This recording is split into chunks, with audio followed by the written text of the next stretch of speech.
नमस्कार, जेके चैनल देख रहे हैं आप और मैं हूं आपके साथ पल्लवी चंबोल।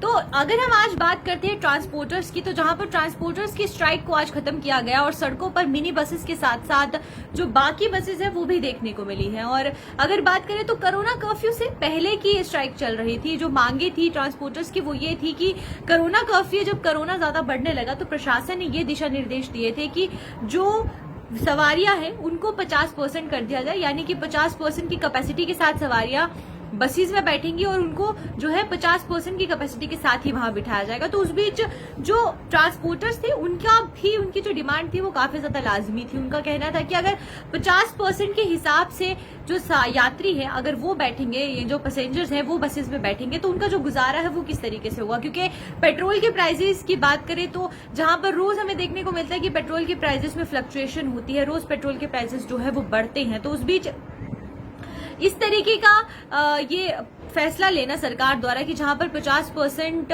सवारियां बिठाई जाएगी, तो उनका कहना था कि जो पैसेंजर किराया है यानी कि जो पैसेंजर फेयर है उसमें भी बढ़ोतरी होनी चाहिए। क्योंकि अगर गुजर बसर करना उनके लिए आगे बहुत मुश्किल हो गया था, क्योंकि पिछले 1 साल से जहां पर कोरोना की मार उन पर पड़ रही थी, कोरोना कर्फ्यू पहले भी हमें देखने को मिला, लॉकडाउन जो था वो पहले भी हमें देखने को मिला था। तो उस बीच सबसे ज्यादा असर ट्रांसपोर्टर्स पर पड़ा था या फिर वो दिहाड़ीदार लोग जिन्होंने रोजमर्रा के लिए जो काम करते थे, जो लेबरर्स थे, उन पर असर पड़ा था। तो उस बीच अब अगर फिर इस तरीके का प्रोटोकॉल निकाला जाएगा तो उनका जो पहले का फाइनेंशियल स्टेबिलिटी है वो अभी तक पूरी नहीं।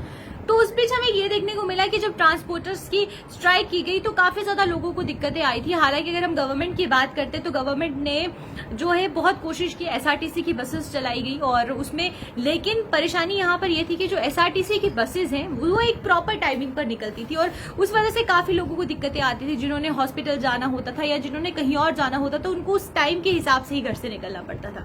लेकिन अब सरकार और ट्रांसपोर्टर्स के बीच में समझौता हुआ। अब क्यों जो है ये स्ट्राइक को खत्म किया गया, क्या कुछ रीजंस रहे हैं, क्यों आखिरकार जो है ये पूरे के पूरी जो म्यूचुअल अंडरस्टैंडिंग पर, जो कि हमें पहले भी देखने को मिला कि 2-3 बैठकें पहले भी हुई थी और वो बैठकें किसी तरीके का रिजल्ट सामने नहीं आया और जो पब्लिक ट्रांसपोर्ट्स की जो स्ट्राइक थी उसको खत्म नहीं किया गया। लेकिन आज उसको खत्म किया गया है। रीजंस क्या है, क्या कुछ कंडीशंस जो है वो सरकार द्वारा रखी गई है, तो उससे मैं आपको पहले बता देती हूँ कि पहले अगर बात करें तो कुछ ऐसे रूट्स निर्धारित किए गए हैं जहां पर 100% कैपेसिटी के साथ बसेस चल सकती है। 100% कैपेसिटी के साथ जो बसेस है वो मूव कर सकती है। पैसेंजर्स जो है वो पूरी जितनी भी सीट्स हैं बसेस की उसके अकॉर्डिंगली बैठ सकते हैं।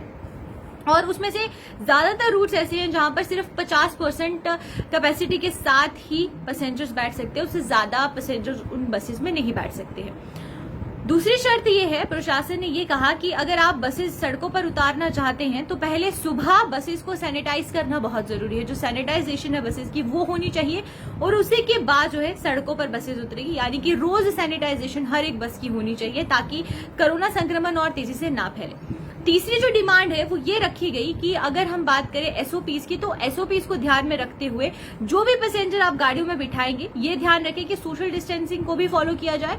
और अगर सोशल डिस्टेंसिंग को, यानी कि जिन रूट्स पर 100% सवारियां जा रही हैं, जिनको पूरी इजाजत है कि वो 100% सवारियां बिठा सकते हैं, उस रूट पर जो भी पैसेंजर गाड़ियों में बैठेगा वो मास्क के साथ बैठे, सैनिटाइजर के साथ बैठे। इसका ध्यान रखना भी जो है वो ट्रांसपोर्टर्स की जिम्मेदारी है, जो ड्राइवर्स है या जो बस चालक है उनकी जिम्मेदारी है। तो अब आप इस पे बताएं कि आपका क्या कुछ कमेंट्स है, क्योंकि अगर अभी पब्लिक ट्रांसपोर्ट खोला जा रहा है जहां पर एक जो गिरावट थी वो आ रही है कोरोना के केसेस में, और इस बीच अगर पब्लिक ट्रांसपोर्ट खोला जा रहा है तो इससे कोरोना पर कितना असर पड़ेगा, जो कोरोना के केसेस है उसमें किस तरीके की बढ़ोतरी हो सकती है, क्योंकि बहुत जरूरी है कि इस पर आप अपने कमेंट्स जरूर रखें। ये जो अभी ताजा मामला जम्मू में चल रहा है इस पर आप अपनी राय जरूर रखें। और वहीं दूसरी तरफ अगर हम ड्राइवर्स की बात करते हैं तो ड्राइवर्स का भी बहुत लाजमी एक सवाल है कि अगर पैसेंजर्स किराए को नहीं बढ़ाया जा रहा है या 50% पैसेंजर्स रखे जा रहे हैं तो उस बीच जो उनकी गुजर बसर है, फैमिली का होना, या जो कंडक्टर है या जो ओनर है बसेस के, उनके गुजर बसर होना काफी ज्यादा मुश्किल है। तो